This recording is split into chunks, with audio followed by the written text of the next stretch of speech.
जब धर्मेश का चाला माँ का और शिरा सीता ना ले सकती खूटा, इनका जप करने के बाद में, उनका ध्यान करने के बाद में, शक्ति मांगने के बाद में जो भरनी वगैरह जो होता है वो भरनी नहीं के बराबर होता है।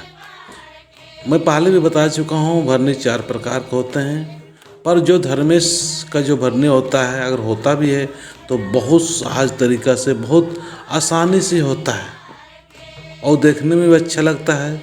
और देखिए अभी मैं दूसरा भजन दिखा रहा हूँ। ये दूसरा भजन में भी किसी प्रकार का कोई किसी को भरने नहीं हो रहा है, काफ़ी इत्मीनान से बैठ के धर्मेश का चाला माँ का भजन कर रहे हैं। तो जिसको भरनी वगैरह का डर है या भरनी होने से डर लगता है, वो इस जप करके कर सकते हैं। भरनी ऐसे कोई बुरा नहीं है, अच्छा ही है, पर अगर किसी को कोई दिक्कत है तो इसके द्वारा भी आप कर सकते हैं।